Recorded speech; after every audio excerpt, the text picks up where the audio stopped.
Let us imagine first waking in a domus, the spacious home of a wealthy Roman family on the gentle slope of the Palatine Hill.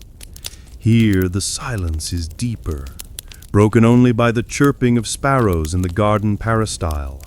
The air is cool and smells of damp earth, of jasmine and bay laurel from the carefully tended plants. Light, soft and diffused, filters through the high, unshuttered windows, or perhaps through thin panes of selenite crystal. You wake not on straw, but on a comfortable mattress stuffed with wool or feathers, laid upon a raised wooden bed frame, intricately carved. The sheets are of fine, soft linen. You are alone, or perhaps beside your spouse in the quiet privacy of your cubiculum, your sleeping chamber. The walls around you are not wattle and daub, but smooth plaster, painted with elegant frescoes, scenes of myth, delicate birds, or imitation marble. The first sensation is one of peace, of order, of a world held at a comfortable distance. Now, let us travel down the hill, into the dense, crowded heart of the city, to an insula, an island, a towering apartment block in the Subra Valley. Here, waking is a different experience entirely. It is not a gentle stirring, but a gradual emergence into a world already humming with life. You are not in a private room, but in a small, cramped space shared with your entire family. You sleep on a simple pallet on the floor, or perhaps a rough wooden bunk. The air is not fresh. It is thick with the smells of your neighbors, of cooking smoke from yesterday's meager dinner, of unwashed bodies sleeping close for warmth. The darkness is not serene, but dense and confining. The only window is a small, shuttered opening that looks out not onto a private garden, but onto a narrow, shadowed alleyway or a central air shaft filled with the noise and smells of 100 other families. The first sound you hear is not a bird, but the cry of a baby from the apartment below, the sharp cough of an old man across the way, the shuffle of footsteps on the wooden staircase just outside your flimsy door. The light does not filter in softly. It arrives as a sharp, dusty beam through a crack in the wooden shutters, illuminating a swirling universe of dust motes. You can taste the grit in the air. The terracotta tiles on the roof above are your only shield from the elements, and in the winter they often leak. In the summer they bake like an oven, trapping the heat and making the small room unbearable. Whether in the domus or the insula, the Roman citizen wakes to the same sky, the same rising sun, but their first sensory impressions of the day are worlds apart. The wealthy citizen wakes to space, quiet, and the scent of nature, tamed and curated. The poor plebeian wakes to confinement, noise, and the overwhelming, inescapable scent of humanity. Yet they both wake to the knowledge that they are in Rome, the center of the world. From the grandest villa to the highest, most rickety indie apartment, a low, deep hum begins to build as the city comes to life. It is the sound of sandals on stone, of wooden shutters being thrown open, of merchants calling out their first wares of the day. It is the sound of an empire stirring from its slumber. The patrician in his quiet garden and the plebeian in his tenement both know in their bones that they are part of something vast, powerful, and alive. The day has begun. The morning rituals of a Roman citizen. Before the sun has fully risen, the Roman household begins its morning rituals. These are not elaborate ceremonies, but simple, practical actions that mark the transition from the quiet of the night to the business of the day. They are rituals of dressing, of washing, and of preparing to face the world. In the pre-dawn darkness, a slave in a wealthy domus, or the head of the family in a poorer home, would light an oil lamp. A spark from a flint and steel would catch on a piece of tinder, and a small, flickering flame would be transferred to the wick of a simple clay or bronze lamp. This small, smoky flame provides the first light of the day, casting long, dancing shadows on the walls. The first order of business is dressing. For the vast majority of Romans, men, women, and children, the basic garment is the tunica.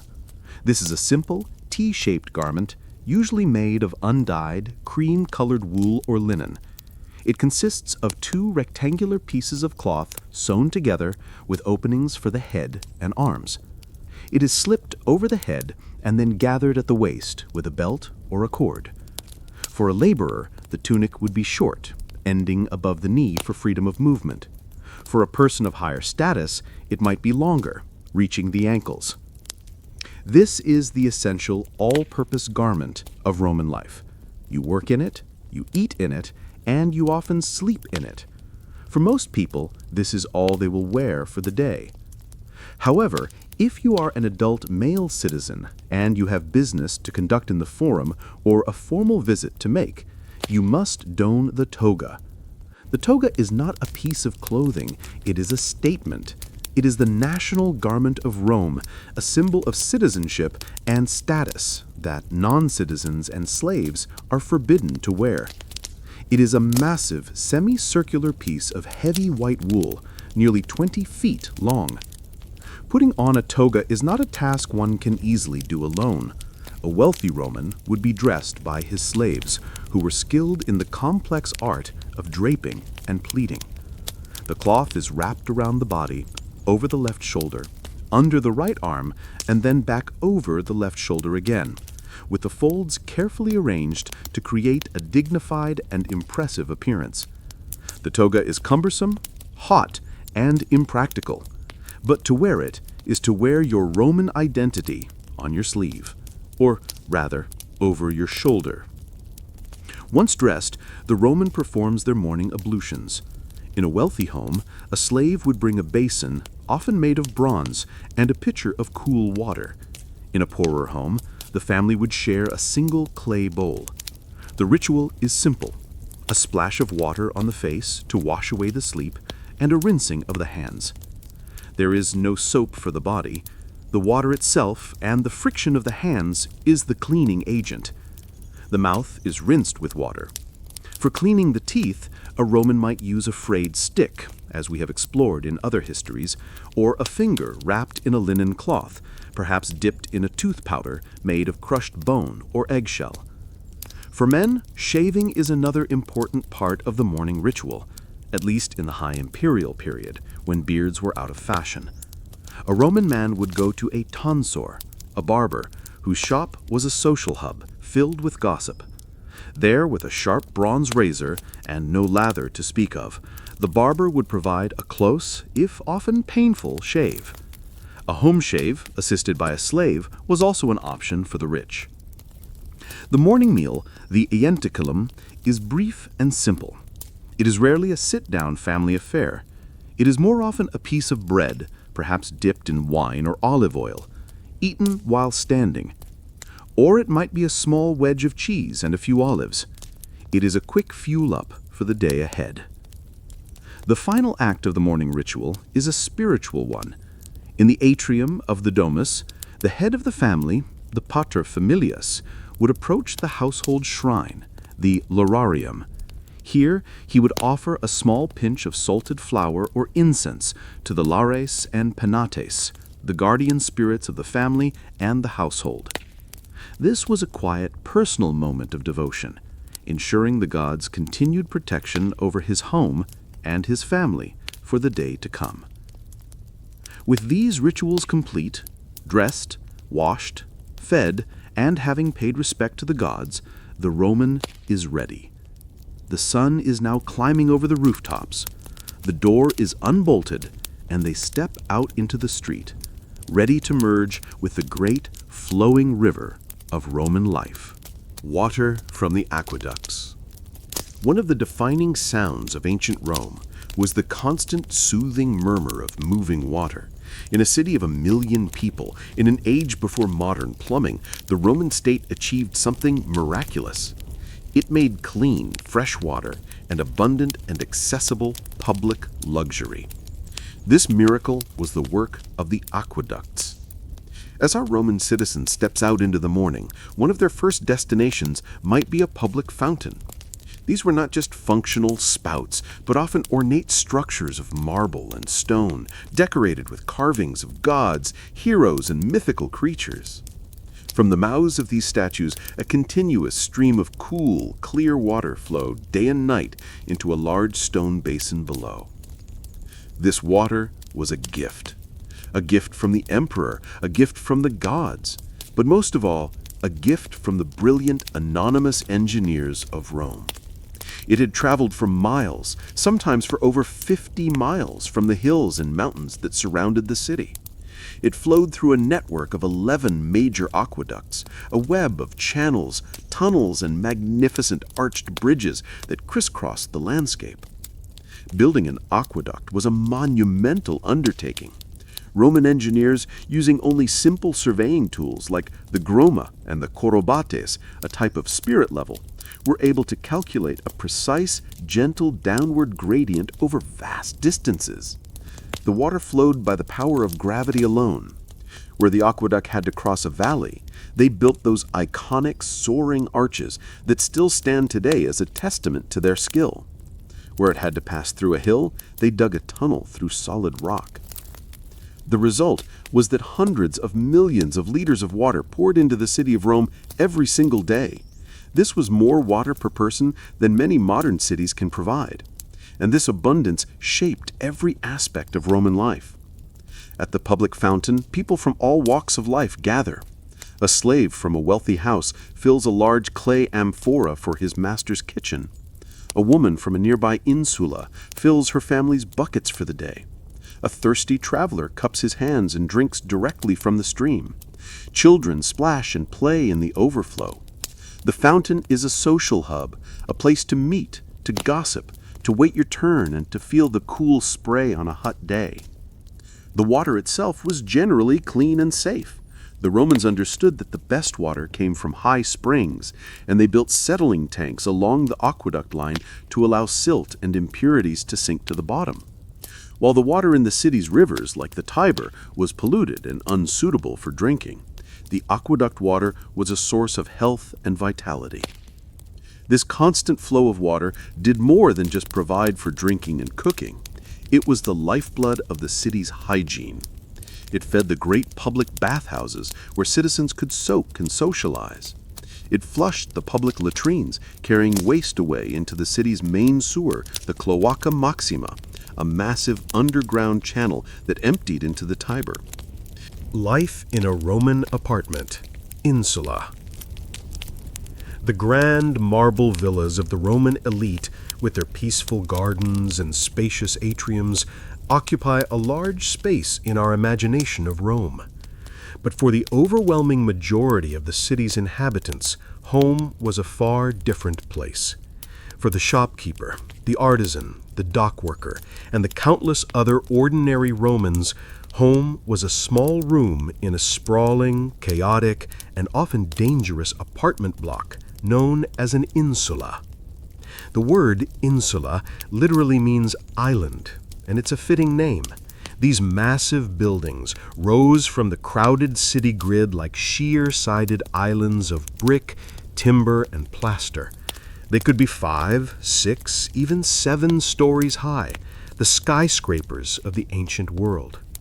They were built by speculative landlords, often with cheap materials and shoddy construction, their primary goal being to cram as many rent-paying tenants as possible into a single plot of land. Let us step inside one of these buildings. The entrance from the street leads into a dark, narrow, central courtyard or a rickety wooden staircase. There is no doorman, no security. The ground floor is often occupied by shops, or taberne, their wide openings facing the street. The apartments of the slightly more well-off tenants might be on the first floor, the piano nobile. But as we climb higher, the conditions grow steadily worse. The stairs are steep, dark, and worn. The air is thick with a multitude of smells, the smoke of dozens of charcoal braziers used for cooking, the dampness of laundry hanging in the stairwell, the sour smell of spilled wine and garbage, and the ever-present intimate scent of too many people living too close together. An apartment, or cenaculum, is often just a single room. For a family of 4 or 5, this one room is the kitchen, the bedroom, and the living space. There is no running water this high up. Water has to be hauled in buckets from the public fountain down in the street, a back-breaking task. There is no toilet. Waste is collected in a chamber pot, and then, most often, simply tossed out the window into the street below, a constant hazard for any passers-by. A shout of "Garde l'eau!" "Watch out for the water!" was a common courtesy, though not always given. The furniture is sparse and functional. A few straw pallets for sleeping, a small wooden table, a few pottery jars for storing food and water. Cooking is done on a simple brazier, a portable charcoal grill. This is a constant fire hazard. In buildings made largely of wood, with no fire escapes and no organized fire brigade, a stray spark from a cooking fire could be a death sentence. Fires were frequent and devastating, and the collapse of poorly constructed insulae was another common and terrifying danger. And then there is the noise. Life in an insula is a life without silence. Through the thin walls you hear everything: the arguments of the family next door, the romantic encounters of the couple above, the hammering of the cobbler who works in the room below, the sounds of the street, the rattling of carts, the shouting of vendors, the barking of dogs funnel up and into every apartment. There is no privacy, no peace. But this lack of privacy also creates a unique and powerful form of community. The insula is a vertical village. Neighbors know each other. They rely on each other. They borrow from each other. The women might gather on the staircase to spin wool and trade gossip. Children play together in the shared courtyard. A sense of solidarity can form, a shared identity forged in the face of common hardships, the high rent, the neglectful landlord, the shared fear of fire. Life here is lived on the edge. It is precarious, noisy, and uncomfortable, but it is also vibrant, intensely social, and resilient. The insula is the true heartbeat of Rome. It is in these crowded, smoky, and chaotic buildings that the vast majority of the Roman people lived, loved, worked, and died. It is a world away from the serene marble villas, but it is, in its own way, just as essentially Roman.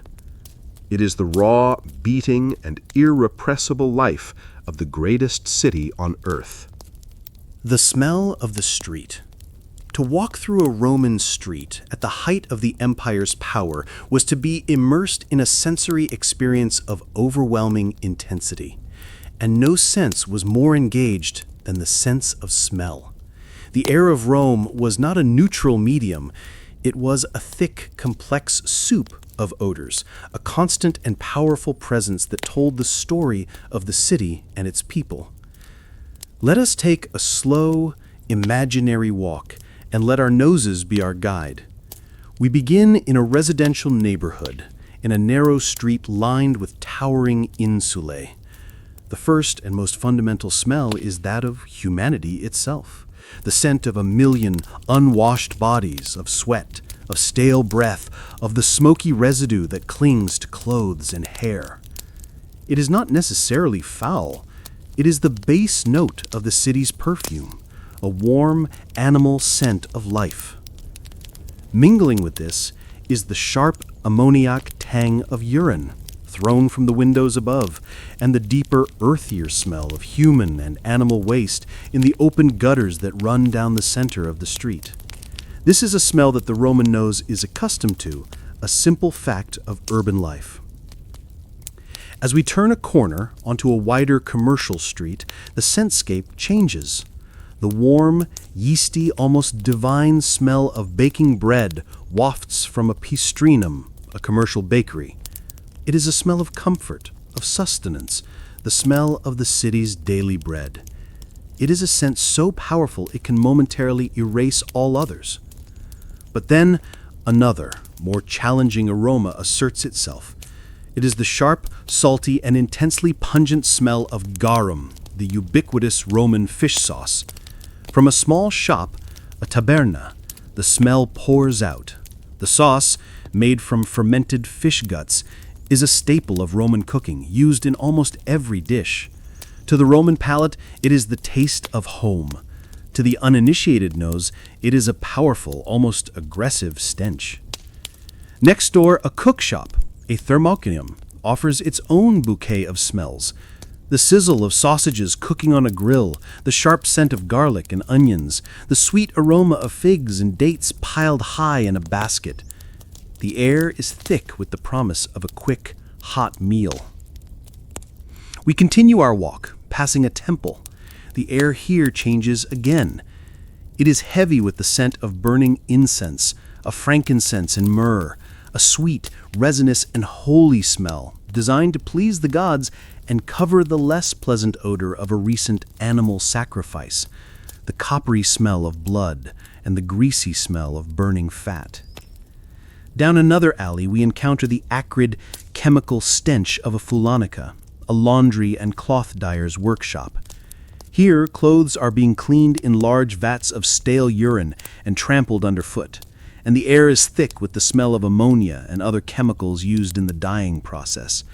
It is a smell so potent that these workshops are often relegated to the city's outskirts. And beneath all these specific, powerful odors, there are the constant background smells of the city itself. The smell of hot stone and dust baked by the Mediterranean sun. The smell of damp earth from a leaky fountain.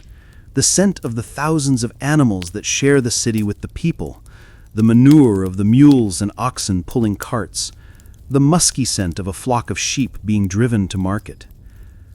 The Roman did not find this olfactory world overwhelming. Their nose was a tool, a guide. They could distinguish the smell of fresh bread from day-old bread, the scent of good wine from sour, the healthy smell of a clean fountain from the stagnant smell of a blocked drain. This complex tapestry of smells, of food, of filth, of piety, of industry, of life, and of decay, was the true air of the Roman Empire. It was the smell of 1,000,000 lives being lived in close, chaotic, and vibrant proximity. It was the unforgettable, undeniable smell of Rome. The Roman marketplace, the Forum and Macellum. The heart of any Roman city, from Rome itself to the smallest provincial town, was its marketplace. This was the vibrant, chaotic, and essential space where the empire's vast resources were gathered, haggled over, and distributed. It was a place of commerce, of social interaction, and of pure, unadulterated sensory overload. Let us first visit the most famous marketplace of all, the Forum Romanum. In its earliest days, the Forum was simply the central public square of Rome. But by the height of the empire, it had become a magnificent, sprawling complex of temples, law courts, and government buildings. Yet at its core, it remained a place of meeting and commerce. In the open spaces between the grand marble monuments, a different kind of life buzzed. Here, you would find money changers sitting at their small tables, their mensae, weighing and exchanging the currencies of a dozen different provinces. You would find booksellers, their scrolls of papyrus neatly stacked, offering the latest works of poets and historians. Scribes sat ready to write letters for the illiterate. And everywhere there were people, senators in their crisp white togas striding to the curia, lawyers arguing a case, soldiers on leave, tourists from Greece and Egypt marveling at the sights. and slaves running errands for their masters. The air hums with a dozen languages: Latin, Greek, Celtic, Punic, the lingua franca of an empire. But for the daily business of buying food, a Roman would likely go to a macellum, a dedicated indoor food market. Let us step inside one. The noise is immediate and enveloping. Vendors shout from their stalls, extolling the freshness of their produce, their voices echoing in the high-roofed hall. The sights and smells are intoxicating. One stall is piled high with fruits from across the empire: sweet figs from Syria, dates from Africa, dusky purple grapes from the hills of Italy. Another vendor sells vegetables: cabbages, onions, leeks, and baskets of lentils, chickpeas, and beans, the staples of the Roman diet. A fishmonger stands behind a marble slab, still damp and cool. His stall displays the catch of the day, brought in fresh from the port of Ostia. There are sea bass, mullet, and perhaps a large, impressive tuna. The smell is of the sea, salty and sharp. Next to him, a butcher offers cuts of pork, the most popular meat, and perhaps some goat or lamb. Beef is rare, as cattle are too valuable as draft animals to be slaughtered for meat. At another stall, a vendor sells cheese: hard, salty wheels of pecorino made from sheep's milk, and softer, fresher cheeses wrapped in leaves. Another sells olives, a cornerstone of the Roman diet, in great earthenware jars: green olives, black olives, some cured in brine, others in oil. And then there is the wine. It is not sold in glass bottles, but in large pottery jugs called amphorae. The vendor will dip a ladle into the amphora and fill a customer's own smaller jug. The air smells of fermentation, of the sweet, earthy scent of the grape. This is a world of haggling, of bargaining. Prices are not fixed. A sharp-witted housewife argues with a vendor over the price of the chicken, her voice rising and falling in a familiar rhythm. Coins are exchanged: the bronze as, the silver denarius. Their weight and feel are a familiar part of the transaction. The macellum is not just a place to buy food. It is a social center. It is where you hear the news of the day, the latest gossip from the imperial court, the rumors of a new campaign on the frontier. It is where you see your neighbors and friends. This marketplace is the stomach of Rome. It is the end point of a vast and complex supply chain that stretches to the furthest corners of the known world. The grain in the bread was grown in Egypt. The spices in a sauce came from India via the Silk Road. The olive oil from Spain. Every item for sale is a testament to the power and the reach of the Roman peace, the Pax Romana, which made such trade possible. For the Roman citizen, a trip to the market is a daily immersion in the richness and diversity of their world. It is a noisy, smelly, and utterly vital part of life. It is the empire, in miniature, gathered together under one roof. A day in the life of a Roman shopkeeper. The grand narratives of Rome are often about emperors and generals, but the daily life of the city, its economic engine, was driven by countless small, family-run businesses. Let us spend a day with one such family, the keepers of a small shop, a taberna, on a busy Roman street. Their day begins before dawn, in the small, dark room behind the shop where they live and sleep. The shopkeeper, let's call him Lucius, wakes his family. There is no separation between home and work. They are one and the same. While his wife prepares a simple breakfast of bread and water, Lucius begins the day's first task, opening the shop. The front of the taberna is not a door and a window, but a series of wide wooden shutters that can be removed entirely, opening the whole space to the street. Lucius and his son take down the heavy planks one by one, letting in the cool morning air and the first gray light. The shop is now open for business. Let's imagine Lucius is a cloth merchant, a lanarius. His small shop is filled with bolts of wool and linen stacked on shelves against the back wall. He and his family spend a few moments arranging their wares. They might hang a particularly fine piece of dyed wool outside to attract the eye of a wealthy passerby. His wife, an expert weaver, might set up her loom in the back of the shop, her rhythmic work providing a constant, gentle percussion to the day. The first customers arrive. A housewife comes to buy a length of sturdy, undyed wool to make a new tunic for her husband. Lucius measures the cloth, his arms accustomed to the precise length of a Roman foot. The transaction involves haggling. The housewife offers a lower price. Lucius insists on his, citing the quality of the wool. They meet somewhere in the middle. Coins are carefully counted into his hand.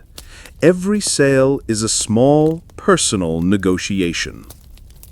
Throughout the morning, a steady stream of people passes by. The family knows their regulars. They exchange greetings, news, and gossip with their neighbors, the baker from across the street, the sandal maker from next door. The shop is not just a place of business. It is their window onto the world, their station in the great theater of the Roman street. At midday, they pause for the prandium, the midday meal. It is not taken in a separate dining room.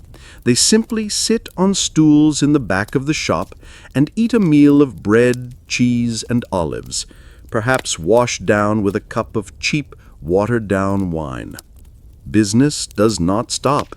If a customer arrives, one of the family members will get up to serve them. The afternoon brings more customers. A wealthy freedman, a former slave who has made his fortune, comes to buy a fine linen for a new set of formal tunics. This is a big sale. Lucius is respectful, but not servile. He is a citizen and a proprietor, and he has his dignity. His wife might be called upon to offer her expert opinion on the quality of the weave. As the sun begins to sink, the pace of business slows. The family begins the process of closing up. The wares are brought back inside. The accounts for the day are tallied, a simple scratching of figures on a wax tablet. The wooden shutters are put back in place, one by one, sealing off the shop from the street and plunging the small space back into a dim domestic intimacy. The family gathers for cena, the evening meal. It is the most substantial meal of the day, perhaps a thick porridge of barley and beans, flavored with herbs from a window box. As they eat, they talk about the day. They talk about the customers, the sales, the news they heard from the street. Their life is entirely circumscribed by this small space, this taberna. It is their home, their livelihood, their connection to the world. For Lucius and his family, life is not about glory or empire. It is about the small victories of a day of good trade, about the familiar weight of a silver coin in the palm, about the security of having enough food for tomorrow. Their lives are the quiet, steady rhythm that underpins the grand, noisy spectacle of Rome. Roman diet and mealtimes. The Roman Empire was a gastronomic paradox. On one hand, we have the lurid tales of imperial banquets, with their roasted ostriches, their dormice cooked in honey, and their mountains of exotic delicacies. But for the average Roman citizen, the daily diet was simple, repetitive, and deeply rooted in the soil of the Mediterranean. It was a diet designed for sustenance, not for spectacle. Let us explore the food that fueled the empire, starting with the morning meal, the iantocculum. As we've seen, this was a frugal affair. For most, it was a piece of bread, often a coarse, dark loaf made from barley or emmer wheat. This might be eaten dry, or perhaps dipped in a little wine, or rubbed with a clove of garlic for flavor. It was a quick, functional start to the day. The mainstays of the Roman diet, the Mediterranean triad, were grain, grapes, and olives. These were the pillars of their culinary world. Grain, most often in the form of wheat or barley, was the primary source of calories. It was ground into flour for bread, but it was also cooked into a thick, savory porridge called pulse. For centuries, pulse was the foundational dish of Rome. It was the Roman equivalent of polenta or grits, a simple, filling, and endlessly adaptable meal. It could be made with water or milk and flavored with whatever was on hand, a little cheese, some herbs, or a few chopped vegetables. The second pillar was the grape, consumed most often as wine. Wine was a part of every meal, but it was almost never drunk neat. It was always diluted with water, often in a ratio of 3 parts water to 1 part wine. This made it a safe, lightly alcoholic, and refreshing beverage, a way to make questionable water more palatable. The quality of the wine varied enormously, from the fine, aged Valerian wine enjoyed by the rich, to the sour, cheap stuff known as Laura, which was given to slaves. The third pillar was the olive. Olives were eaten whole, cured in brine, but their most important contribution was olive oil. Olive oil was the primary source of fat in the Roman diet. It was used for cooking, for dressing vegetables, as a dip for bread, and even for fuel in lamps. It was, quite simply, the liquid gold of the ancient world. The midday meal, the prandium, was another light, quick meal, often eaten on the go. A worker might buy a piece of bread and a handful of olives from a street vendor, or visit a thermopolium, a fast food counter, for a scoop of hot lentils or a piece of sausage. The main meal of the day was the cena, eaten in the late afternoon as the workday was ending. For the average family, the cena would be simple and hearty. It would likely be a large bowl of pulse or a thick soup made with lentils, chickpeas, and vegetables like cabbage, leeks, and onions. Meat was a rarity for the poor. A little bit of salted pork or some sausage might be used to flavor the pot, but a large piece of roasted meat was a luxury reserved for festivals. Fish, both fresh and salted, was more common. And of course, there was bread and wine mixed with water.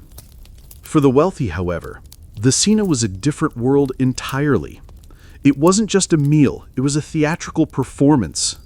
Guests would recline on couches in a lavishly decorated dining room, the triclinium.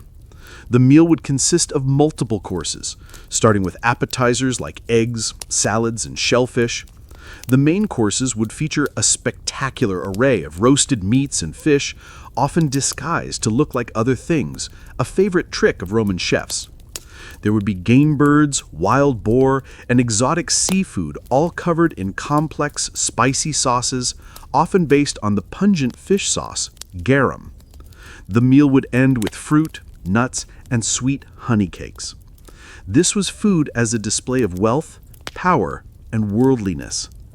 But for the man in the insula, his simple bowl of lentil soup was his connection to the empire. The grain may have come from Egypt, the lentils from a nearby farm. It was the food that gave him the strength to work another day, to contribute his small part to the vast, complex machinery of Rome. Street performers, thieves, and soapbox orators. The streets of Rome were more than just thoroughfares for getting from one place to another. They were the city's living room, its stage, its classroom, and its arena of petty crime. To walk through Rome was to be a part of a constant, unfolding human drama, a chaotic and vibrant performance with a cast of thousands. Let us imagine ourselves at a busy intersection near the Forum. The flow of humanity is endless. In a small, open space, a crowd has gathered. At its center is a street performer. Perhaps he is a snake charmer, a man from Syria or Egypt, playing a reedy, hypnotic tune on a pipe as a cobra sways in a basket at his feet. Or perhaps it is a troupe of acrobats, a family of tumblers and jugglers, their bodies lean and muscular, performing feats of strength and agility for a few scattered coins. You might see a man with a dancing monkey, dressed in a tiny military tunic, or a fire eater who draws gasps from the crowd as he swallows a flaming torch. This is the low-brow entertainment of the masses, a momentary diversion from the struggles of the day.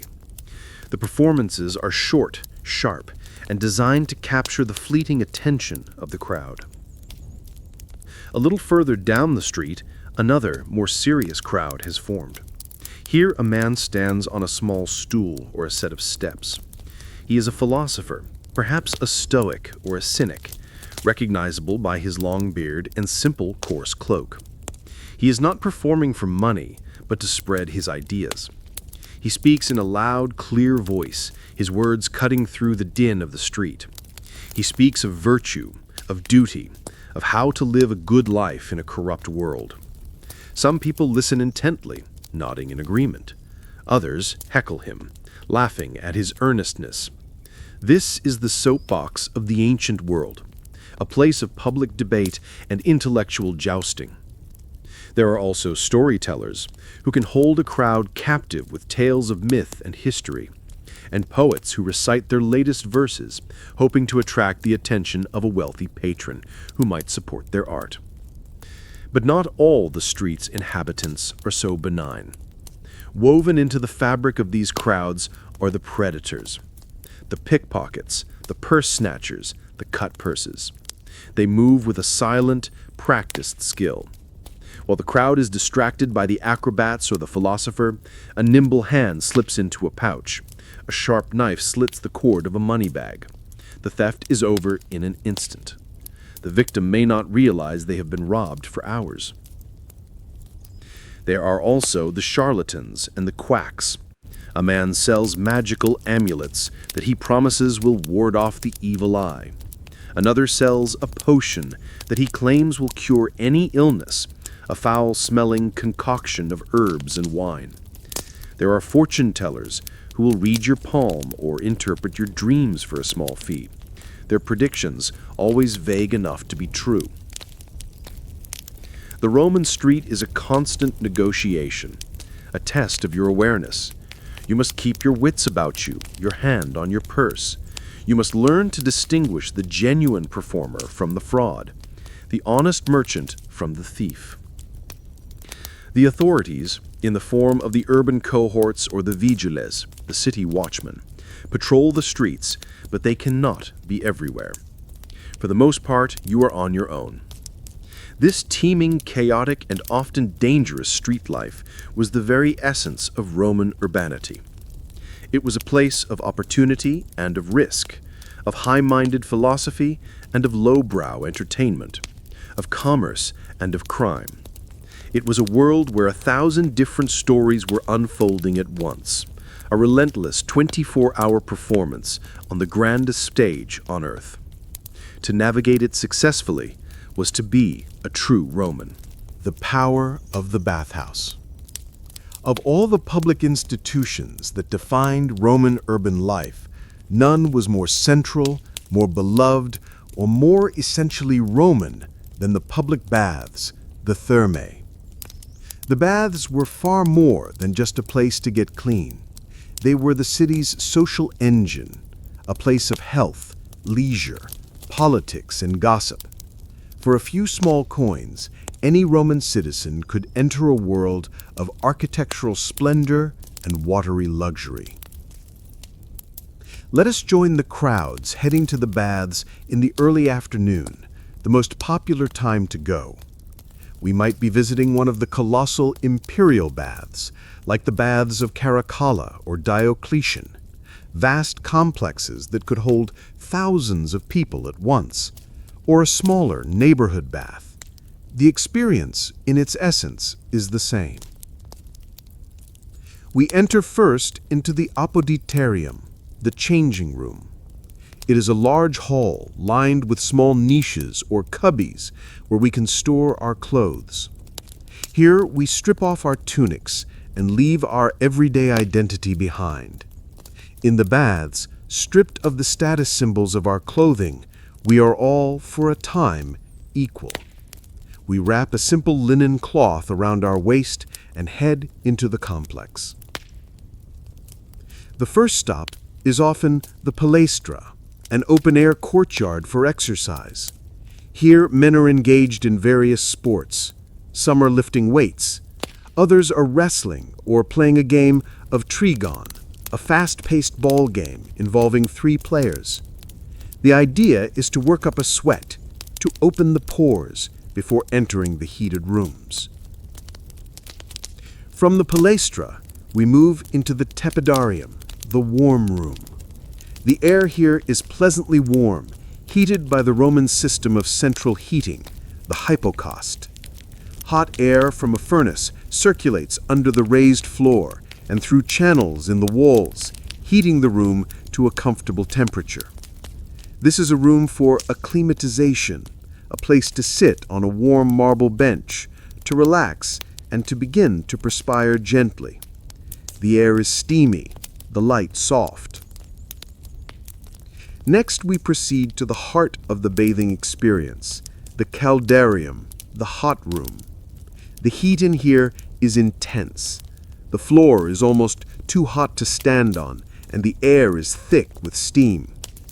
There is a large pool of very hot water for soaking, and a smaller basin of cool water for splashing on the face. The purpose of the caldarium is to sweat profusely, to open every pore and release the body's dirt. It is here that the unique Roman method of cleansing takes place. A Roman does not use soap. Instead, they cover their body in olive oil. Then, using a special tool called a strigil, a curved bronze or iron scraper, they or a slave will scrape the mixture of oil, sweat, and dirt from their skin. This process is exfoliating and cleansing, leaving the skin smooth and clean. After the intense heat of the caldarium, the final stop is the frigidarium, the cold room. This room contains a large, deep pool of unheated water. The plunge into the cold water is a shocking, invigorating experience. It closes the pores, stimulates the circulation, and leaves the bather feeling refreshed and renewed. But the bathing itself is only part of the experience. The thermae were comprehensive leisure centers. After bathing, one could get a massage, visit the barber, or stroll through the gardens. There were libraries for reading, lecture halls for listening to poets and philosophers, and food stalls selling snacks and drinks. And everywhere there was conversation. The baths were the nerve center of Roman gossip and politics. Business deals were struck in the warm room. Political strategies were debated in the exercise yard, and reputations were made or destroyed by the whispers in the changing room. For the Roman, the daily trip to the baths was a fundamental ritual. It was a cleansing of the body, a stimulation of the senses, and a deep immersion in the social life of the city. It was a democratic institution, open to both rich and poor. It was a testament to the engineering genius of the aqueducts and the emperor's commitment to the welfare of his people. It was, in short, a perfect expression of the Roman way of life. Patricians and plebeians, a city divided. To walk the streets of Rome was to witness a city of profound and visible contradictions. The same stone-paved roads were trod by the fabulously wealthy and the desperately poor. The same sun shone on the marble palaces and the crumbling tenements. Roman society was a rigid hierarchy, a steep pyramid with a tiny, privileged elite at the top and a vast mass of common people at the base. This was the fundamental division of the city, the world of the patrician and the world of the plebeian. The patricians were the old aristocratic families of Rome. They traced their lineage back to the city's founders and held a near monopoly on political power, religious office, and, most importantly, land.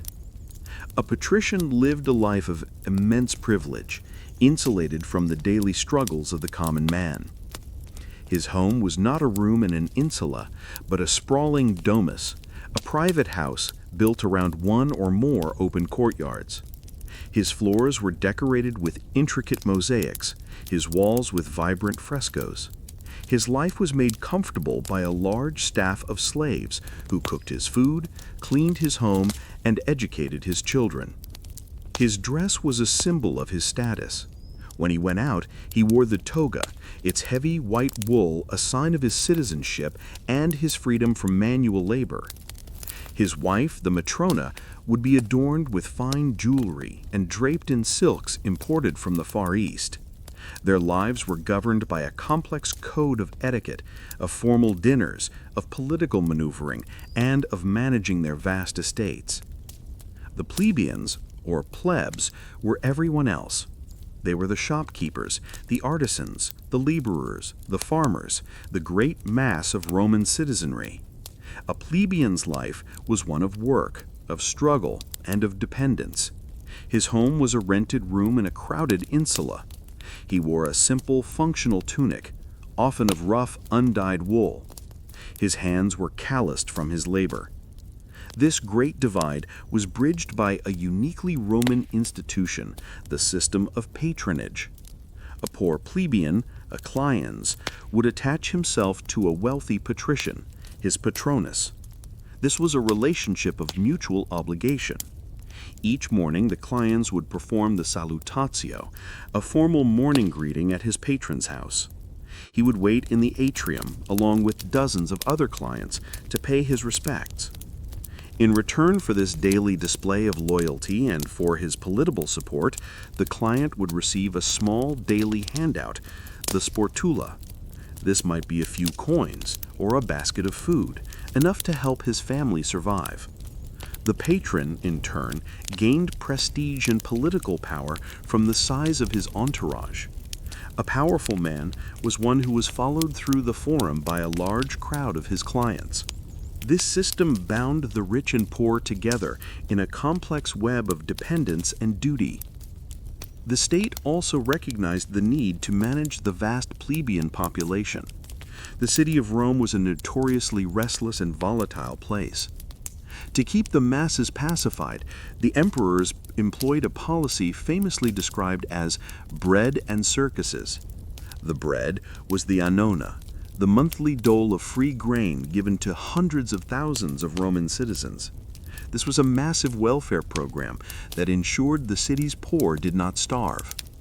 The circuses were the spectacular public entertainments. The chariot races in the Circus Maximus, the gladiatorial games in the Colosseum, the triumphal processions of victorious generals.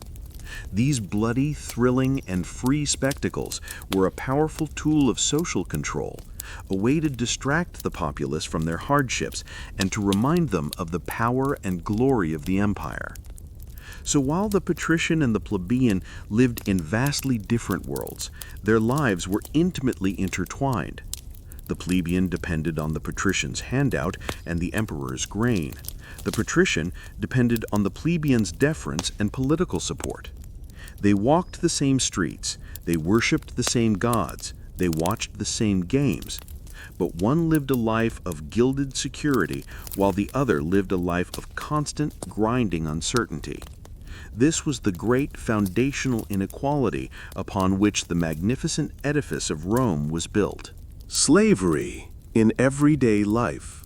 There is a figure we have seen again and again in our journey through Rome. In the kitchen, in the fields, dressing the senator, and scraping the dirt from his skin at the baths.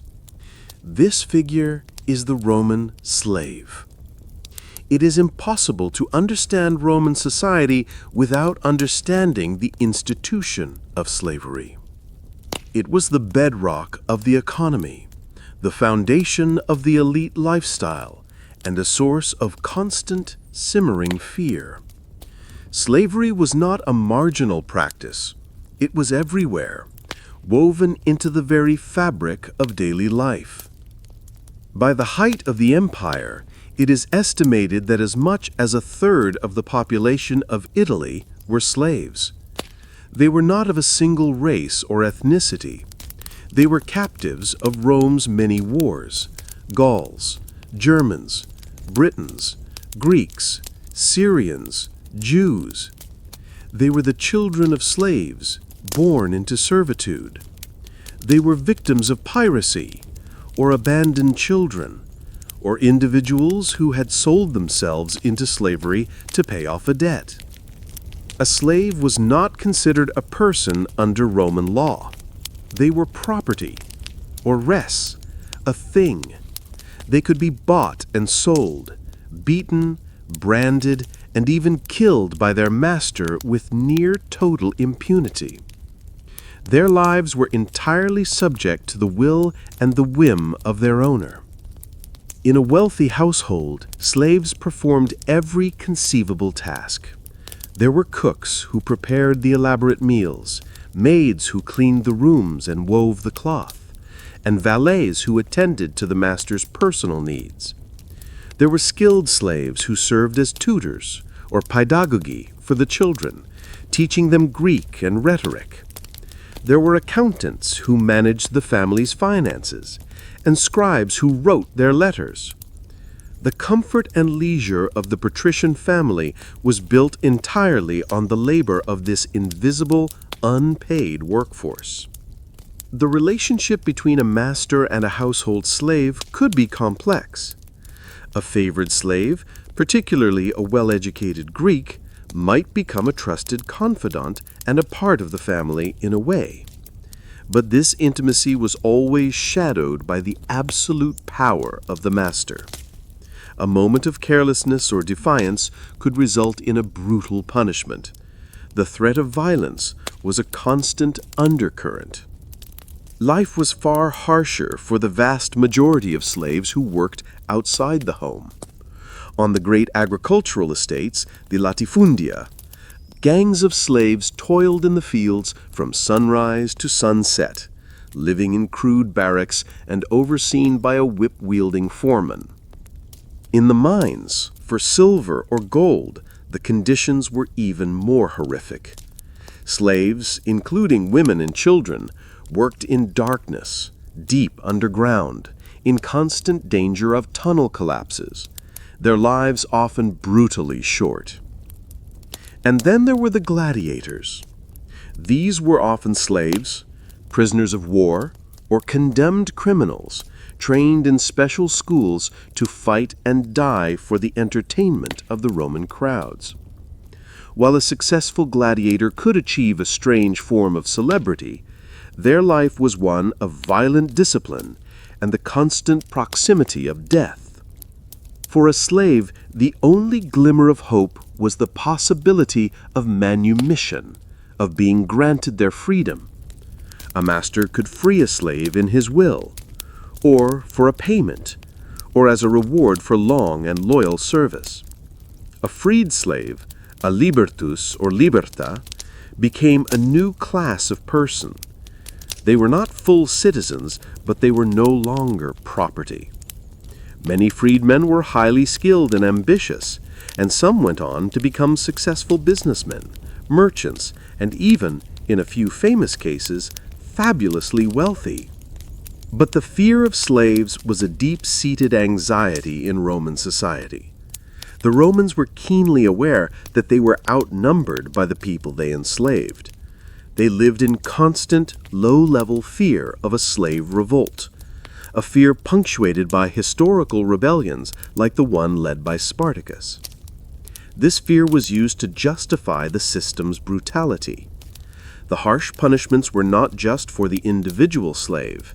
They were a warning to all the others.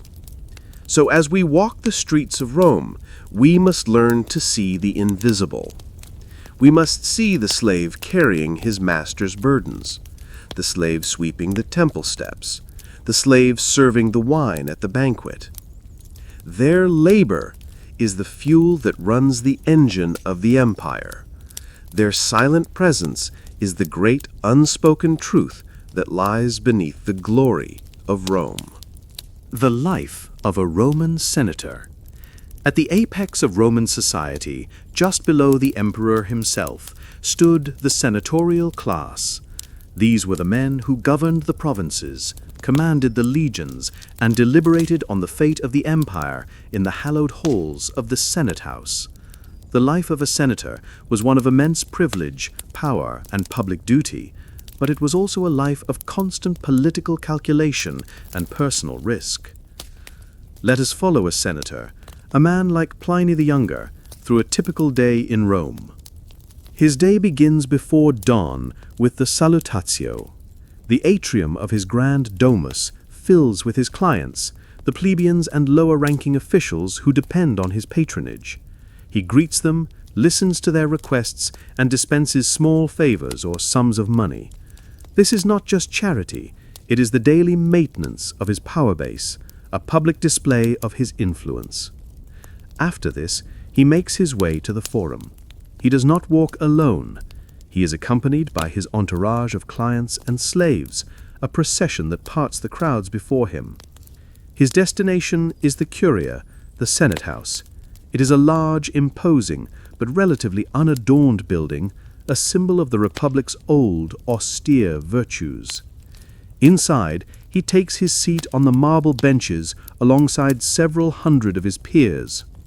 The Senate is in session. The air is thick with the weight of tradition. An issue is presented for debate, perhaps a dispute between two cities in a distant province, a proposal for a new public works project, or a discussion on the readiness of the legions on the Rhine frontier. Senators rise to speak. The art of rhetoric, of persuasive public speaking, is the most crucial skill a Roman politician can possess.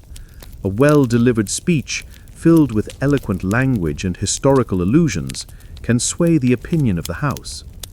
But under the empire, these debates are often a shadow of their former selves. The real power lies with the emperor.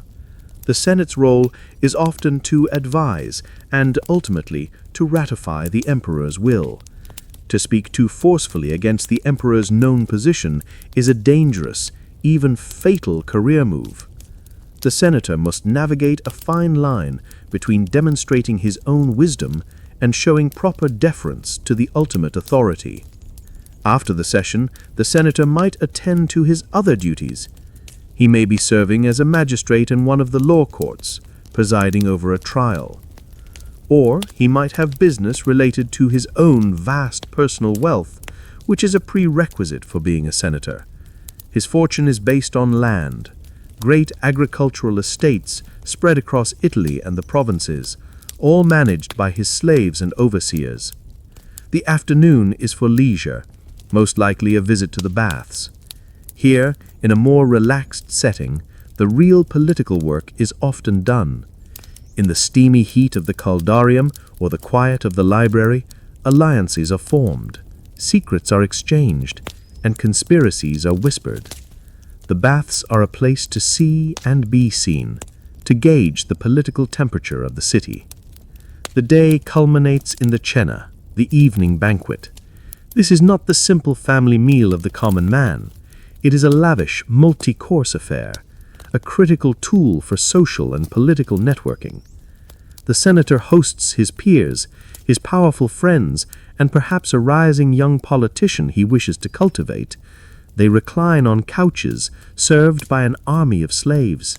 The food is extravagant, the wine is of the finest vintage, and the entertainment might include poets, musicians, or dancing girls. But even here, in the midst of this luxury, there is a tension. The conversation is carefully coded. Every word is weighed. A careless comment could be reported back to the emperor. A slight to a powerful guest could have serious consequences. The fear of imperial displeasure, of exile, or of a forced suicide is a constant, unspoken guest at the table.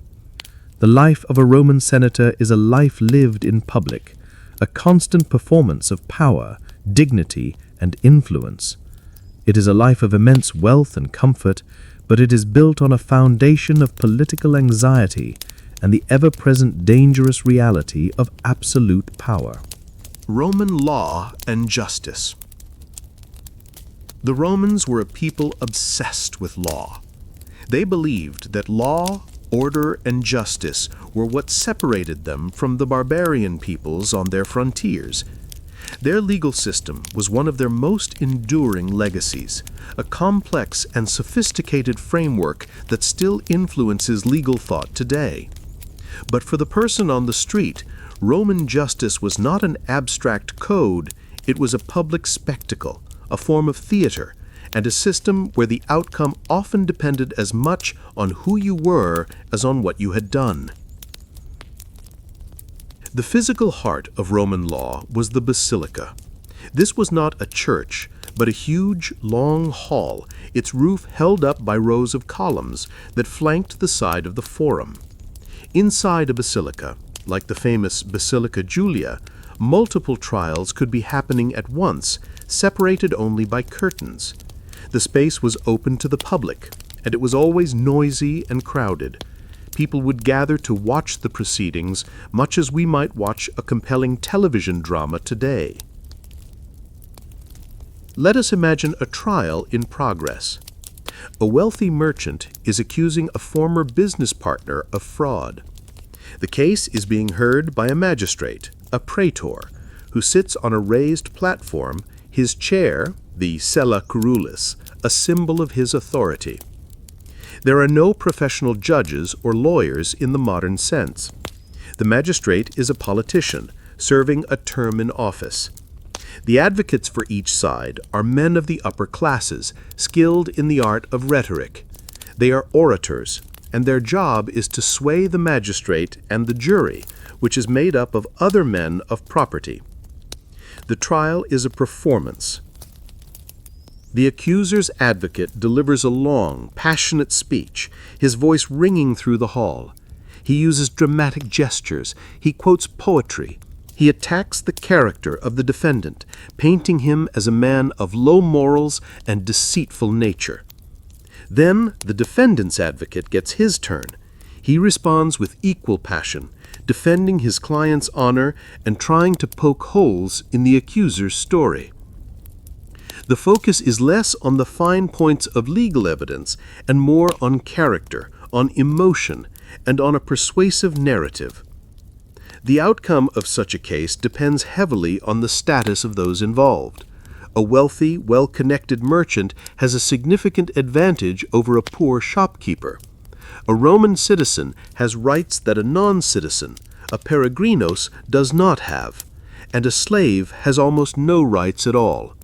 If a slave's testimony was required, it was only considered valid if it was extracted under torture, as it was believed they would not otherwise tell the truth.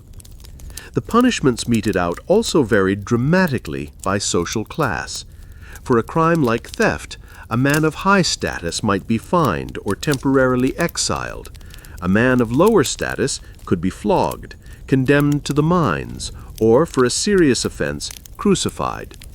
Crucifixion was a particularly brutal and shameful form of execution, reserved for slaves and the lowest classes of criminals, a terrifying public warning to others. Not all legal matters were so dramatic.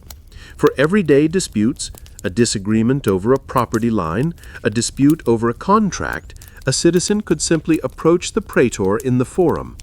The praetor would listen to the case and issue a ruling, or appoint an arbiter to investigate further. The law was accessible, if unequal, part of daily life.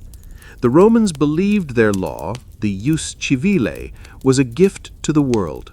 It was a system that, in theory, provided a rational and orderly way to resolve disputes and maintain social order. But in practice, it was a system that reflected and reinforced the deep inequalities of Roman society. Justice, like everything else in Rome, was a commodity, and the rich could always afford a better quality of it. The census, the grain dole, and imperial control. The Roman Empire was vast, a sprawling tapestry of diverse peoples, cultures, and languages. What held this immense and complex entity together? It was not just the power of the legions. It was something more subtle, more pervasive, and, in its own way, more powerful. Bureaucracy. The empire was a machine of administration, and its primary tools were counting, recording, and distributing. This was the world of the census, the tax roll, and the grain dole. For the average Roman citizen, the state was not a distant, abstract concept. It was a presence in their lives that knew their name, their family, their property, and their obligations. The cornerstone of the system was the census. Every 5 years, in a tradition that stretched back to the early Republic, every male Roman citizen was required to register. He would appear before the censors, state officials, and declare his name, his age, his father's name, the number of people in his family, and the value of his property. All of this information was meticulously recorded on papyrus scrolls. This was not just a head count. The census determined a citizen's social class, his military obligations, and, most importantly, his tax burden. To be a Roman citizen was to be on a list. This passion for counting and recording extended to every aspect of the empire. The amount of grain harvested in Egypt, the output of the silver mines in Spain, the number of soldiers stationed in Britain. It was all counted, recorded, and reported back to Rome. The empire ran on information. For the hundreds of thousands of poor citizens living in the city of Rome, the most important list to be on was the list for the anima, the grain dole. This was a massive, state-run welfare program unprecedented in the ancient world. If you were a male citizen residing in Rome, you were entitled to a monthly distribution of free grain, enough to provide the basic bread for your family. The logistics of this program were staggering. A dedicated government department, the cura annona, was responsible for procuring, shipping, storing, and distributing millions of tons of grain, most of it brought in giant grain ships from the fertile provinces of Egypt and North Africa. On distribution day, a citizen would take his token, a small clay or metal disc that proved his eligibility, and go to one of the great porticos or warehouses where the grain was given out. He would stand in a long, shuffling queue, a line of his fellow citizens, waiting for his turn. When he reached the front, he would present his token, and an official would measure out his share of grain into the sack that he had brought. This grain dole was a powerful instrument of social and political control. It kept the massive, potentially volatile population of Rome fed and dependent on the emperor's generosity. It was the bread in the famous phrase, bread and circuses. A full stomach was less likely to riot. A citizen receiving his free grain was constantly reminded of the benefits of living under the emperor's rule. This bureaucracy, this system of lists, taxes, and handouts was the invisible scaffolding that held the empire up. It allowed the state to mobilize resources on a massive scale, to pay its armies, to build its magnificent public works, and to keep its capital city from descending into chaos. For the individual Roman, it meant that he was part of something vast and organized. He was a number on a tax roll, a name on a census list, a token in the grain queue. His life was not his own in a completely private sense. He was a cog in the great, intricate, and astonishingly effective machine of the Roman state. A Roman soldier on the edge of the world. While Rome was the glittering heart of the empire, its power and its peace were guaranteed by the men who stood guard on its vast, distant frontiers. These were the legionaries, the professional soldiers of the Roman army. Their lives were a world away from the comforts and complexities of the capital. It was a life of harsh discipline, relentless labor, and the constant, quiet tension of living at the very edge of the known world. Let us travel north to the cold, misty frontier of Britannia. Here on Hadrian's Wall, a legionary named Marcus begins his day. He is not from Italy. He is a young man from Gaul who enlisted in the army for the promise of a steady wage, land upon retirement, and, if he was lucky, Roman citizenship for himself and his descendants. His day starts not with the hum of the city, but with the sharp blast of a horn, the buccina, signaling the morning watch. He wakes not in a soft bed, but on a simple wooden bunk in a drafty, smoky barracks, a room he shares with 7 other men of his contubernium, his squad. The morning routine is swift and disciplined. There is no lingering. He dons his woolen tunic, his leather-strapped sandals, his segmented armor, the lorica segmentata, and his heavy helmet. His personal equipment, his short sword, the gladius, his dagger, the pugio, and his shield, the scutum, is meticulously maintained. A rusty sword or a frayed strap would earn him a harsh punishment from his centurion. After a simple breakfast of bread and porridge, the day's work begins. And that work is rarely fighting. The life of a Roman soldier on a peaceful frontier was one of endless construction and training.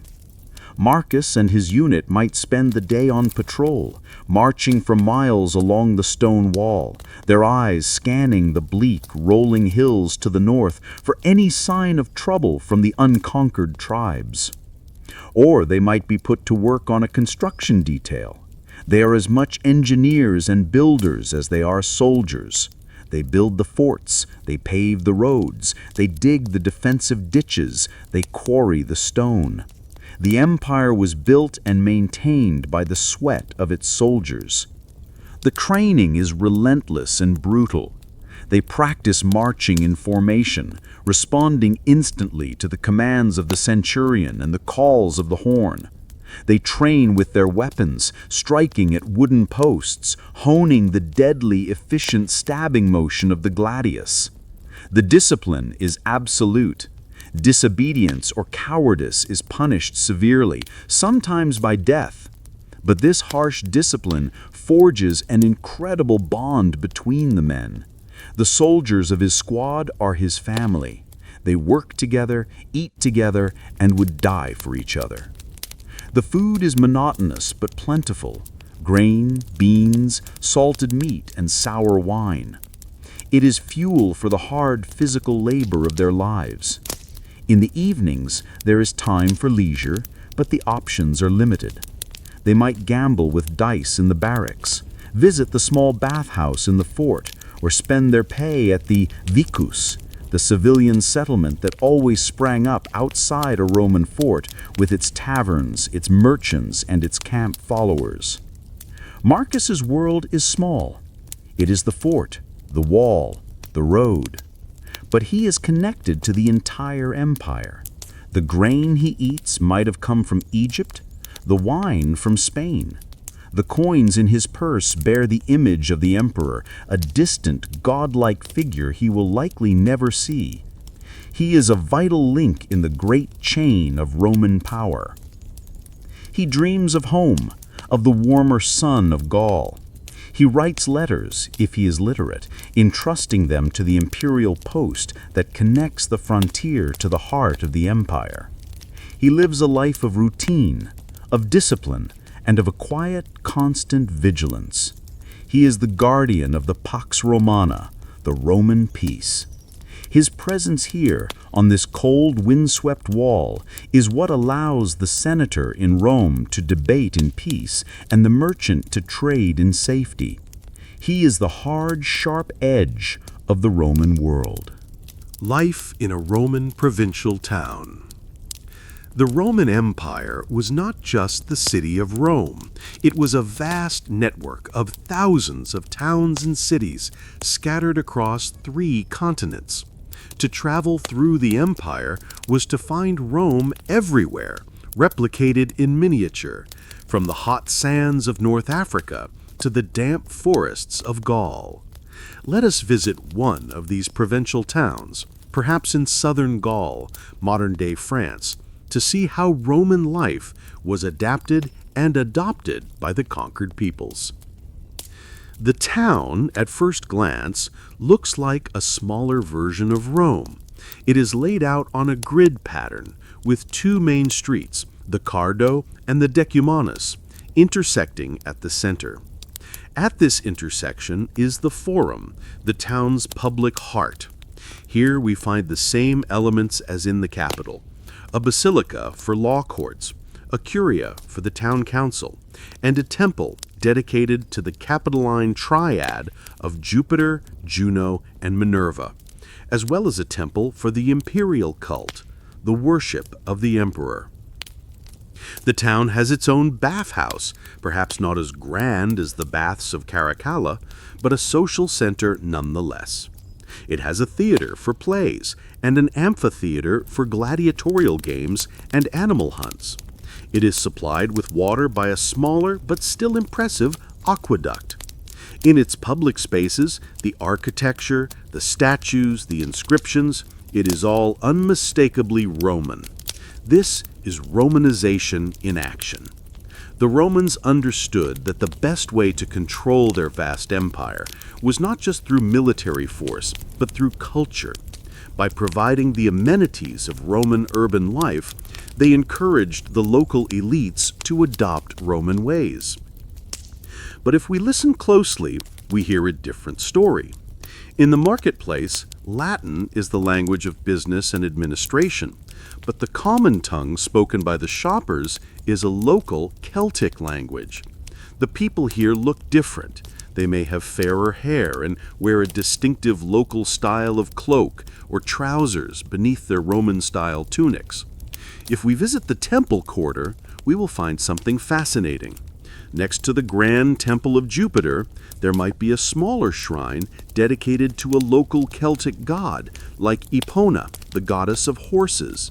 Or we might find a temple dedicated to a hybrid deity, a god with a combined name, like Apollo Granus, where the Roman god Apollo has been merged with a local Celtic god of healing springs. This is syncretism. The Romans did not, for the most part, stamp out local religions. They absorbed them, finding equivalents for their own gods in the local pantheons. The food in the market is also a blend of worlds. We find the Roman staples of wheat, wine, and olives, but also local specialties, cheeses, smoked meats, and beers brewed in the Celtic tradition. The people who run this town are the local Gallic aristocracy. A generation or 2 ago, their ancestors might have fought against Caesar's legions, but now they have embraced the Roman way of life. They speak Latin. They wear the toga on formal occasions. They send their sons to be educated in rhetoric, and they compete for positions on the town council. For them, becoming Roman is the path to power, prestige, and prosperity. Life for the common person in this provincial town is a mixture of old and new. They may still live in a round house in the traditional Celtic style, but they go to the Roman-style market to sell their wares. They may still whisper prayers to their ancient nature spirits, but they also make offerings at the temple of the emperor. This is how the empire truly worked. It was not a monolithic entity, but a complex tapestry of blended cultures. Rome provided a framework, a system of law, administration, engineering, and a common language of power. And within that framework, 1,000 local cultures continued to thrive, creating a rich and diverse society. A provincial town was a place of negotiation, of adaptation, a place where you could be both a Gaul and a Roman all at the same time. Roman roads and travelers' inns. The Roman legions conquered the empire, but it was the Roman roads that held it together. These were the arteries of the empire, a vast network of over 50,000 miles of paved highway, stretching from Scotland to Syria. They were marvels of engineering, built for speed, durability, and control. And to travel on them was to experience the true scale and power of Rome. Let us imagine we are a merchant, traveling from a port in Italy towards Gaul. Our journey takes place on one of these famous roads, perhaps the Via Flaminia or the Via Aurelia. The road is remarkably straight, cutting directly across the landscape, through hills and over valleys. It does not meander. It asserts its purpose with an imperial confidence. The road is carefully constructed. The surface is made of large, flat paving stones, fitted together so tightly that a knife blade can barely fit between them. The road is cambered, its center slightly higher than its edges, so that rainwater runs off into the drainage ditches on either side. Every Roman mile, a milestone, a miliarium, stands by the side of the road, a cylindrical stone pillar telling us the distance to the next town and always the distance back to Rome, the center of the world. The traffic on the road is constant and varied. We see heavy, slow-moving ox carts, laden with grain or wine amphorae, their wooden wheels groaning. We see light, two-wheeled carriages, carrying government officials or wealthy travelers. We pass soldiers on foot, a small detachment marching from one fort to another, their hobnailed sandals, their caligae, striking a rhythmic beat on the stone. Most common are the travelers on foot or on mules, merchants like ourselves, pilgrims heading to a famous shrine, messengers of the imperial post, the cursus publicus, who could travel at incredible speeds, changing horses at stations along the way. Travel is slow by our standards. A good day's journey might be 15 or 20 miles. As dusk begins to fall, we start looking for a place to spend the night. And this is where the less glamorous side of Roman travel becomes apparent. Along the main roads, there are official stopping places, or mansiones, run by the state for government officials. But as a private merchant, we are more likely to stay at a privately run inn, a kaupana. And Roman inns have a notoriously bad reputation. We pull into a courtyard. The inn is a rough, timber-framed building. The innkeeper is a gruff, unwelcoming figure. The main room is a smoky, noisy space, filled with other travelers, teamsters, off-duty soldiers, and other characters of dubious reputation. The food is simple and often of poor quality. A bowl of bean soup, some stale bread, and a cup of sour wine. Our room for the night is small and dirty. We might have to share it with several other travelers. The bed is a simple straw pallet, likely crawling with fleas and other vermin. Theft is a constant concern. We sleep with our money pouch tied securely to our body. The Roman writers who describe these inns paint a picture of filth, noise, drunken brawls, and extortionate innkeepers. And yet, these humble, dirty inns are a vital part of the imperial network. They are the essential nodes that allow for long-distance travel and trade. They are a reminder that the grand, beautiful edifice of the Roman road system was supported by a much rougher, earthier, and more dangerous reality for the individual traveler. As we settle down for a restless night's sleep, listening to the drunken shouting from the common room below, we are experiencing the reality of the Roman world in motion. It is a world of magnificent engineering and of grimy, uncomfortable realities. A world connected by stone, but lived by weary, vulnerable human beings just trying to get safely to their destination. Farming the Roman countryside, Villa Rustica. The grandeur of Rome, with its marble temples and colossal amphitheaters, was built on a foundation of soil. The empire was, at its heart, an agrarian society. The vast majority of its people did not live in cities, but in the countryside, their lives dictated by the slow, repetitive, and demanding rhythm of the agricultural year. The countryside was the engine that fed the cities, supplied the armies, and generated the wealth of the elite. Let us visit a Villa Rustica, a large farming estate in the rolling hills of Tuscany. This is not the luxurious suburban villa of a politician, but a working farm, a business enterprise. The estate is centered around a main courtyard. On one side stands the Pars Urbana, the residential quarters of the owner, the dominus. He's likely a wealthy landowner who lives in the city and visits his estate only occasionally, perhaps in the summer to escape the heat. His quarters are comfortable, with mosaic floors and painted walls. But the true heart of the villa is the Pars Rustica, the working part of the farm. Here are the stables for the oxen, the barns for storing grain, the sheds for tools, and the simple, windowless barracks where the slaves live.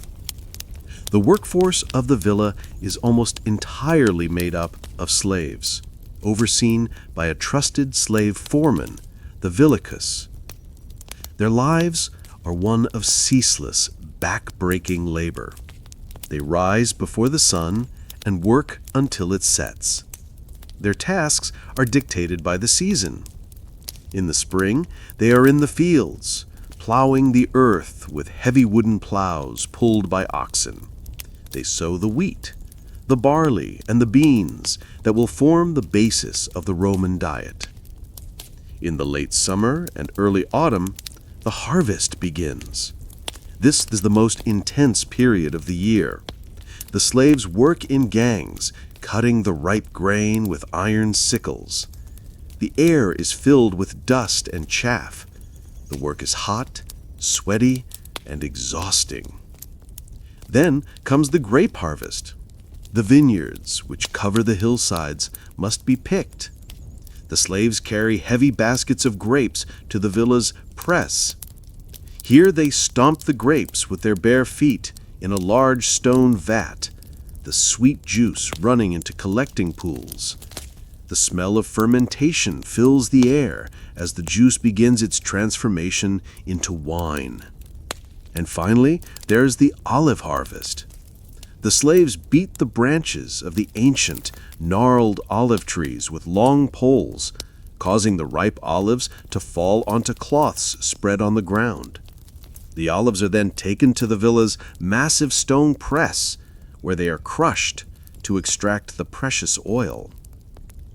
This is the cycle of the Mediterranean triad: grain, grapes, and olives. The surplus from the villa, the sacks of wheat, the amphoras of wine and oil, is not for local consumption. It is a cash crop, destined for the great market of Rome or for supplying the legions on the frontier. The life of the farm slave is one of monotony and hardship. Their food is simple, a ration of coarse bread and thin porridge. Their clothing is a single rough tunic. They are property, and their lives are valued only for the labor they can produce. And yet, there is a deep, powerful rhythm to this life. It is a life lived in tune with the earth, with the sun, and with the rain. The slaves, though they do not own the land, have an intimate knowledge of it. They know the feel of the soil, the needs of the vines, the signs of a coming storm. The Roman countryside, with its neatly ordered fields, its vineyards, and its olive groves, is a landscape shaped by human hands. It is a testament to thousands of years of cultivation. and it is a landscape watered by the sweat of the forgotten men and women who toiled here day after day, season after season, to feed an empire. A day in the life of a Roman woman. The history of Rome is often told as a history of men, of emperors, senators, and soldiers. But the Roman world was equally shaped by its women, whose lives, though often lived in the private sphere, were essential to the functioning of the family and the state. A Roman woman's life was defined by her social class, her family, and a powerful set of expectations about her role and her virtue. Let us first consider the life of a matrona, the respected wife of a wealthy Roman citizen. Her domain is the domus, the household. While her husband conducts his business in the public world of the forum, she is the manager of the domestic world. Her day begins with overseeing the household slaves. She plans the meals, she inspects the cleaning, and she manages the family's stores of food and supplies.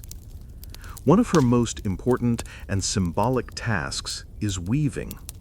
In the atrium of the house, she might sit at her loom, spinning wool into thread or weaving thread into cloth. This was seen as the quintessential female virtue, a sign of her industry and her domesticity. Even the most powerful empresses, like Augustus's wife Livia, made a point of being seen weaving to project an image of traditional Roman womanhood. The cloth she produces is for her family's clothes, a tangible expression of her care. Her primary role, however, is to produce and raise legitimate children, especially sons who will carry on the family name and inherit the property. She supervises their early education, teaching them the basics of reading and writing, and instilling in them the traditional Roman values of duty, piety, and respect for authority. A matrona does not live a life of seclusion. She accompanies her husband to dinner parties, where she is expected to be a witty and intelligent conversationalist. She can attend the public games, the theater, and religious festivals. She can own property in her own right and wield considerable informal influence through her social networks and the management of the family's wealth. Her life is one of quiet domestic power. Now, let us consider the life of a woman from the lower classes, a plebeian woman. Her life is not confined to the home. It is a life of labor. She might work alongside her husband in their small shop, a taberna, managing the accounts and dealing with customers. She might be a food vendor in the market, a seamstress, a midwife, or a tavern keeper. Her work is essential to her family's survival. She is responsible for all the household chores in their small insula apartment, hauling the water, preparing the food on a small brazier, mending the clothes. Her life is a constant, wearying round of work, both inside and outside the home. She has none of the leisure or the slaves of the matrona, but she may have more daily freedom of movement, her life lived in the public, bustling world of the Roman street. There were also women who lived outside the bounds of traditional family life. There were the Vestal Virgins, 6 priestesses who tended the sacred flame of Vesta in the heart of the Forum. They were chosen in childhood and served for 30 years, living a life of immense honor and privilege, but under a strict vow of chastity. To break this vow meant being buried alive. And at the other end of the social spectrum were the enslaved women, whose lives were entirely at the mercy of their masters, their bodies and their labor, not their own. Across all classes, the life of a Roman woman was legally constrained. She was always under the guardianship of a man, her father, then her husband. She could not vote or hold political office, But this does not mean she was powerless. Within the family, the Roman woman was the center of gravity. She was the weaver of the social fabric, the bearer of the next generation, the keeper of the household gods. Her world was different from a man's, but it was no less vital to the strength and endurance of Rome. Superstition and the fear of the dead. Alongside the formal public religion of temples and sacrifices, the average Roman lived in another spiritual world, a shadowy realm of superstition, magic, and a deep-seated fear of the unknown. This was a world of evil eyes, of potent curses, and of restless ghosts. While the state religion dealt with the great gods of the heavens, folk belief dealt with the smaller, more personal, and often more malevolent forces that could interfere in one's daily life. One of the most pervasive of these beliefs was the fear of the molus oculus, the evil eye. It was believed that a look of envy or malice from another person could be a potent weapon, causing illness, misfortune, or even death. A beautiful child, a healthy livestock animal, or a successful business were all thought to be particularly vulnerable. To protect against the evil eye, Romans used a variety of amulets, or apotropaia. One of the most common was the fascinum, an amulet in the shape of a phallus. This symbol of generative, life-giving power was believed to be a powerful defense against envy and ill will. Small bronze phalluses were worn as pendants, hung on doorways, and even incorporated into the decoration of oil lamps. It was not seen as obscene, but as a lucky charm, a potent piece of protective magic. But magic could also be used for attack.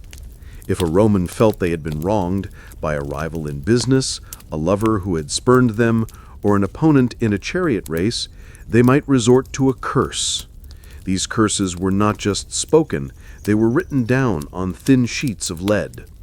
These curse tablets, or difficciones, would invoke the names of underworld deities and call for specific harm to befall the victim, that their limbs should be bound, that their tongue should be silenced, that they should fail in their endeavors. The lead tablet would then be folded or rolled up, often pierced with a nail to symbolically fix the curse, and then deposited in a place believed to be close to the underworld, a well, a spring, or most often, a grave.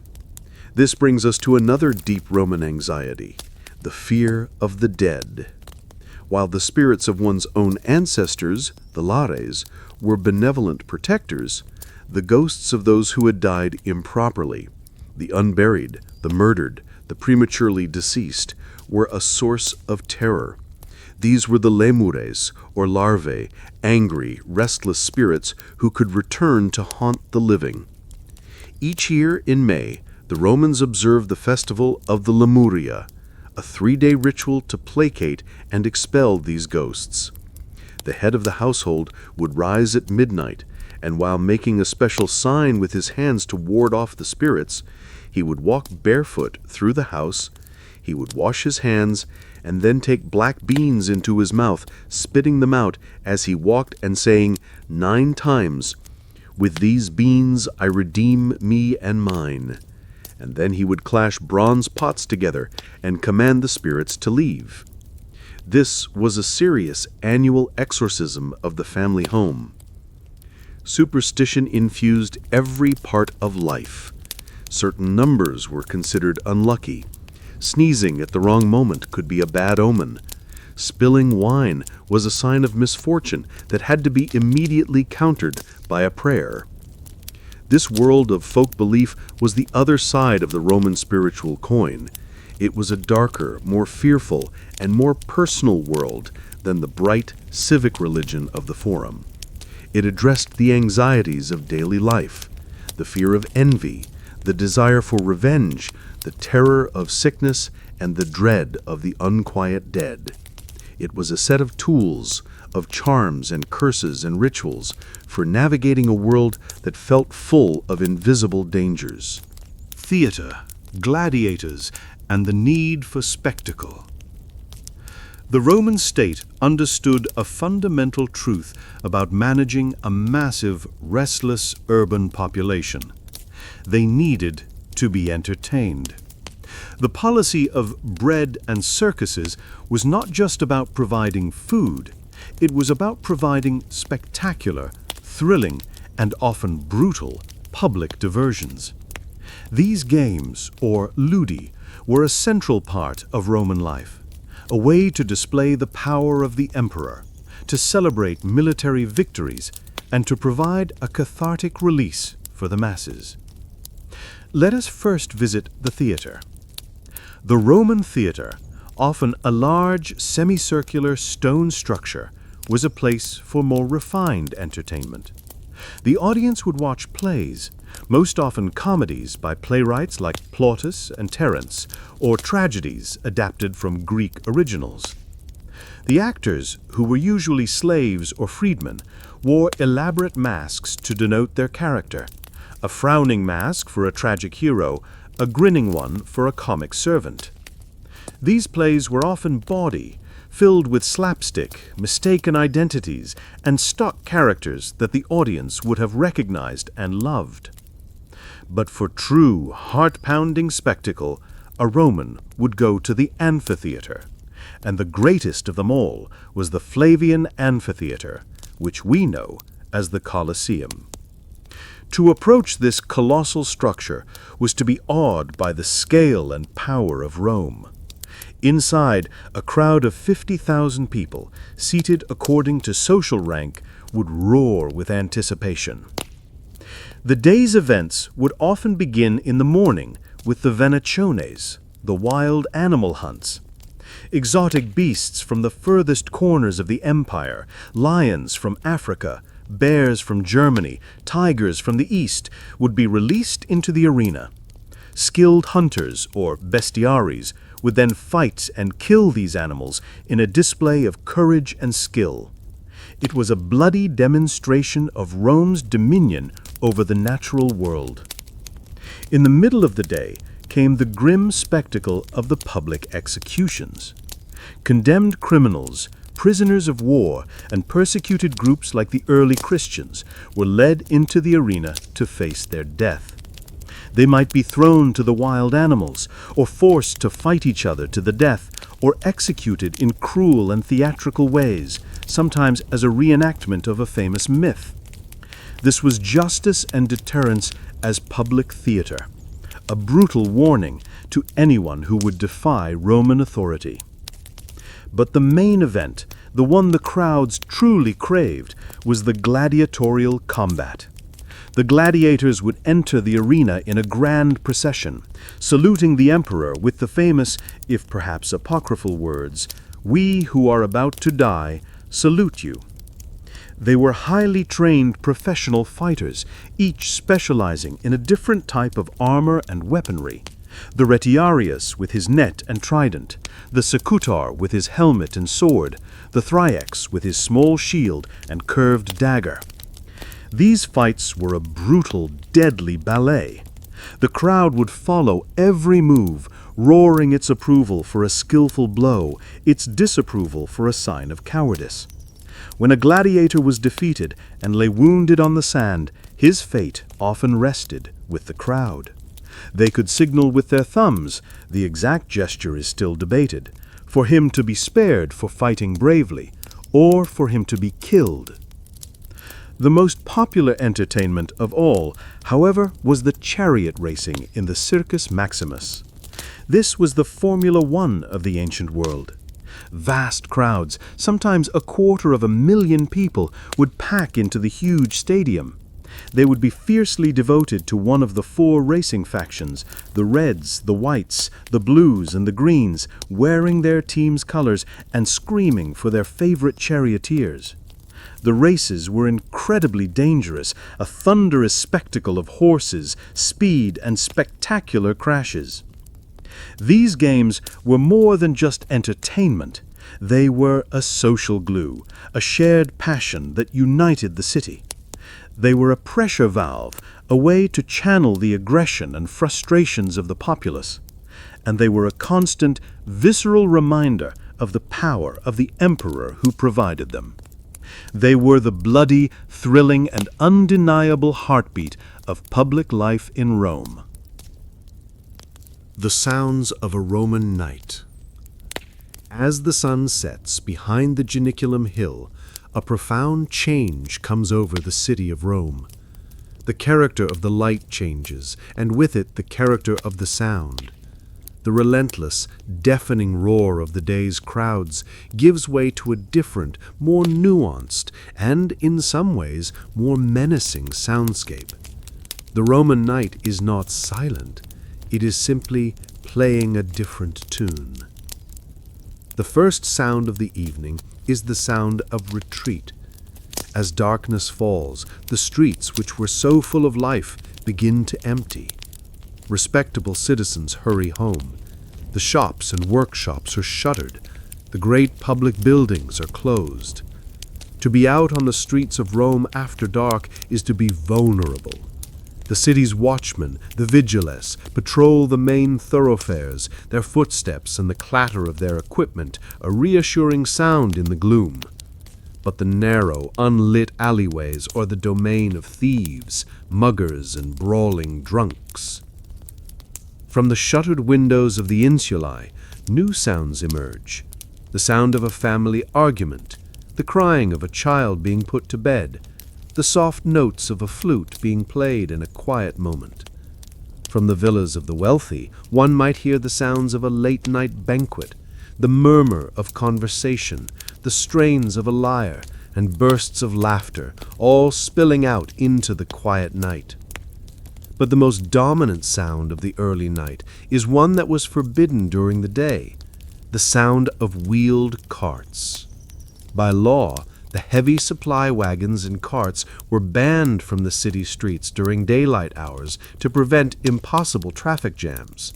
So, as soon as the sun sets, the city's supply chain rumbles to life. The sound of iron-rimmed wheels on stone, the shouts of teamsters, and the lowing of oxen fill the night as food, wine, and building materials are brought into the sleeping city. It is a constant, low-frequency rumble that provides a bass note for the Roman night. Listen closer, and you hear the city's animal chorus. The stray dogs that roam the streets in packs, barking at shadows. The cats, hunting for rodents in the overflowing trash heaps. And from the military camps just outside the city walls, the periodic, mournful call of a horn signaling the changing of the guard. Later, in the deep quiet of the second watch after midnight, the city settles into a restless sleep. But it is never truly still. A lone traveler, his footsteps echoing in the empty forum, makes his way home, a flickering torch held high to light his path and ward off danger. A shutter creaks in the wind. From a nearby temple, a priest keeping a sacred vigil chants a low prayer. The Roman night is a time of secrets, of danger, and of a different kind of life. It is a time when the ghosts of the unquiet dead are thought to roam. It is a time when the work of the city continues under the cover of darkness. It is a world of sharp contrasts, the raucous party in the villa and the fearful silence of the dark alley, the rumble of the supply cart and the solitary footstep of the watchman. It is the sound of a great city breathing in its sleep, a deep, slow, and sometimes troubled respiration. Gods in every corner. The Romans lived in a world that was crowded with gods. The divine was not confined to the great marble temples in the Forum. It was a constant and intimate presence in every aspect of daily life, from the hearth of the home to the crossroads in the street, from the fields of the farm to the halls of the Senate. To be a Roman was to live in a state of constant negotiation with a vast and complex pantheon of supernatural beings. Let us begin inside the Roman home. In a corner of the atrium, the central hall, stands the lararium, the household shrine. This is the spiritual heart of the home. In it are small figurines, the lares, who are the guardian spirits of the family, and the penates, the protectors of the household's pantry and provisions. There is also a representation of the genius, the personal guardian spirit of the paterfamilias, the head of the family. Every day, the family makes small offerings at this shrine. A pinch of salted flour from the morning's baking, a drop of wine, a garland of flowers from the garden. These are not grand sacrifices, but small, daily acts of remembrance and respect. They are a way of maintaining a good relationship, a pax deorum, or peace with the gods, ensuring the continued well-being and prosperity of the household. Step outside into the street, and the divine is everywhere. Every crossroads might have a small shrine. Every craftsman's workshop has a patron deity. Mercury for the merchants, Vulcan for the blacksmiths, Minerva for the weavers. Before starting a task, a craftsman might say a quick prayer to his patron god. And then there are the great public gods, the gods of the state. In the Forum stands the magnificent temple of Jupiter, Optimus Maximus, Jupiter best and greatest, the king of the gods and the protector of Rome. There are temples to Juno, his wife, to Mars, the god of war, to Venus, the mythical ancestor of the Julian family, and to dozens of other deities. On festival days, great public ceremonies are held. Priests, or pontifices, in their formal robes, lead processions through the streets. Animals, oxen, sheep, pigs, are led to the temples to be sacrificed. The animal is killed, and its entrails are examined by a special priest, a haruspex, who looks for omens from the gods in the shape and condition of the liver. The meat from the sacrifice is then cooked and shared among the community in a great public feast. The Romans were also deeply practical in their approach to religion. As their empire expanded, they encountered hundreds of new foreign deities. They did not, for the most part, suppress these local deities. Instead, they absorbed them. They found their own gods in the gods of others. The Greek Zeus became Jupiter. The Egyptian goddess Isis, whose mystery cult became incredibly popular in Rome, was welcomed into the city. The Persian god Mithras was worshipped by soldiers across an empire. The Roman pantheon was an ever-expanding, multicultural family. For the Roman, the world was not a place of random chance. Every event had a potential divine meaning. A flock of birds flying in a particular direction, a clap of thunder from a clear sky, a dream in the night, all of these could be interpreted as omens, messages from the gods. Before any major undertaking, whether a wedding, a business deal, or a declaration of war, the Romans would perform a ritual of auspicia, of watching for these signs, to ensure that the gods were favorable. Life was a constant dialogue with the unseen world. The gods were not distant or abstract. They were your neighbors. They were in your home, in your street, in the sky above, and in the earth beneath. And keeping them happy, keeping the peace with them, was the most important task of all. Rome was the world, but not forever. Our walk through the streets of ancient Rome is drawing to a close. We have felt the city's pulse, from the quiet dawn in the patrician's domus to the chaotic energy of the Forum, from the disciplined life of the legionary on the frontier to the roar of the crowd in the Colosseum.